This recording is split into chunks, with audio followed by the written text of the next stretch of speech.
Roller কোস্টারে যখন ওই বিশাল গতির সঙ্গে বা উল্টো বাঁকগুলোতে যাওয়া হয় তখন কি মাথায় আসে যে এত কিছুর পরেও এটা কিভাবে এতটা নিরাপদ থাকে? আসলে এর পেছনের রহস্যটা হলো ফিজিক্স আর ইঞ্জিনিয়ারিংয়ের এক অসাধারণ মেলবন্ধন। চলুন আজকে আমরা সেই রহস্যটাই একটু ঘেঁটে দেখি। তো প্রথমেই যে প্রশ্নটা মাথায় ঘুরপাক খায় সেটা হলো, এত বড় আর ভারী একটা ট্রেন কিভাবে একটা লুপ বা খাড়া ঢাল বেয়ে নামার সময়ও ট্র্যাক থেকে ছিটকে পড়ে না? চলুন এক এক করে এর উত্তর খোঁজা যাক। চলুন গল্পের শুরুটা করি একদম গোড়া থেকে, যখন রোলার কোস্টার আজকের মতো এত আধুনিক ছিল না। দেখা যাক কিভাবে এর জন্ম হলো।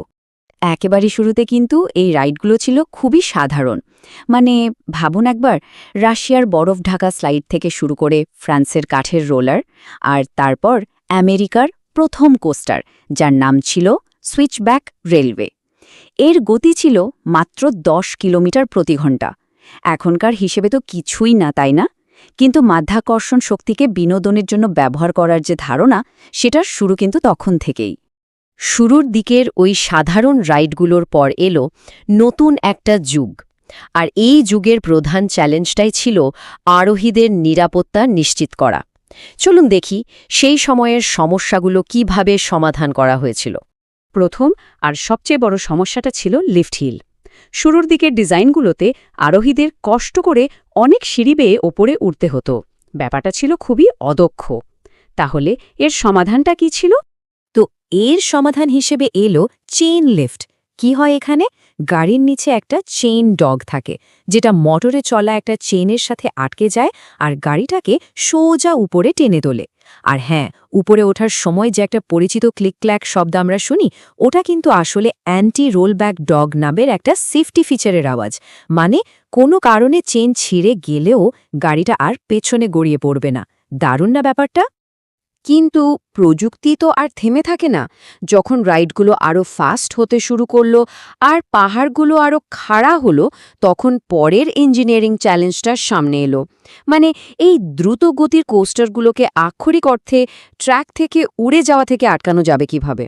এটার সমাধান আসে ১৯১৯ সালে জন মিলারের এক অসাধারণ উদ্ভাবনের মাধ্যমে। এই ৩ চাকার সিস্টেমটা ছিল একটা বিপ্লবের মতো। রানিং হুইল থাকে ট্র্যাকের ওপরে, আপস্টপ হুইল থাকে ট্র্যাকের নিচে, আর গাইড হুইল থাকে পাশে। মানে ৩ দিক থেকেই গাড়িটা সুরক্ষিত। এই উদ্ভাবনের পরেই কিন্তু আরও বেশি গতি আর তীক্ষ্ণ বাঁক দেয়া সম্ভব হয়েছিল। এর পরে এলো আরও একটা বড় ধাপ, কাঠ থেকে ইস্পাতের ব্যবহার। আর এটা এমন সব ডিজাইনকে সম্ভব করেছিল যা আগে হয়তো কেউ কল্পনাও করতে পারেনি। দেখুন, কাঠের ট্র্যাকের কিন্তু অনেক সীমাবদ্ধতা ছিল, কিন্তু টিউবিউলার স্টিল ট্র্যাক, যেটা প্রথম ডিজনিল্যান্ডের ম্যাটারহর্ন বোবস্লেড রাইডে ব্যবহার করা হয়েছিল, সেটা সবকিছু বদলে দিল। এটা ছিল অনেক বেশি মসৃণ, শক্তিশালী, আর এটাকে যে কোনো জটিল আকারে বাঁকানো যেত। এমনকি লুপের আকৃতিতেও এসেছিল এক যুগান্তকারী পরিবর্তন। প্রথম দিকের বৃত্তাকার লুপগুলো আরোহীদের ঘাড়ে প্রচণ্ড চাপ দিত, যা ছিল খুবই বিপজ্জনক। এই চাপটাকেই বলে জি ফোর্স। এরপর এলো টিয়ার ড্রপ বা চোখের জলের ফোঁটার মতো আকৃতির লুপ। এই ডিজাইনটা জি ফোর্সকে অনেক ভালোভাবে নিয়ন্ত্রণ করে আর রাইডকে করে তোলে অনেক বেশি মসৃণ ও নিরাপদ। শুধু ট্র্যাক নয়, আরোহীদের নিরাপত্তা ব্যবস্থাও কিন্তু অনেক উন্নত হয়েছে। সাধারণ ল্যাববারের বদলে এখন হাইড্রোলিক সিস্টেম ব্যবহার করা হয়। এটা আরোহীর শরীরের গঠন অনুযায়ী একেবারে নিখুঁতভাবে লক হয়ে যায় এবং উল্টো রাইডগুলোতেও সর্বোচ্চ সুরক্ষা নিশ্চিত করে। বেশ, এবার আমরা আধুনিক যুগে প্রবেশ করছি। এই যুগে ব্রেকিং এবং স্পিড বাড়ানোর জন্য ব্যবহার করা হয় চুম্বকের জাদু। পুরানো দিনের ফ্রিকশন ব্রেকগুলো কিন্তু ঘর্ষণের মাধ্যমে কাজ করত, তাই দ্রুত ক্ষয়ে যেত। কিন্তু আধুনিক ম্যাগনেটিক ব্রেক কোনো রকম স্পর্শ ছাড়াই কাজ করে, আর এ কারণেই এটা অনেক বেশি নির্ভরযোগ্য আর স্মুথ। এই ম্যাগনেটিক ব্রেকের পেছনের মূল বিজ্ঞানটা হলো এডি কারেন্ট। ব্যাপারটা একটু সহজ করে বলি। যখন কোস্টারের শক্তিশালী চুম্বক কোনো ধাতব পাতের পাশ দিয়ে খুব দ্রুত চলে যায়, তখন সেই পাতের ভেতরে বিদ্যুতের ছোট ছোট ঘূর্ণি তৈরি হয়। এই ঘূর্ণি বিদ্যুৎকেই বলা হয় এডি কারেন্ট। তাহলে পুরো ব্যাপারটা কিভাবে কাজ করে? দেখুন, গাড়িতে তো শক্তিশালী চুম্বক লাগানোই আছে, এগুলো যখন ট্র্যাকের ওই বিশেষ ধাতব পাতের উপর দিয়ে শোঁ করে চলে যায়, তখনই পাতের ভেতরে তৈরি হয় এডি কারেন্ট। আর এই কারেন্ট নিজেই একটা উল্টো ম্যাগনেটিক ফিল্ড বা চৌম্বক ক্ষেত্র তৈরি করে।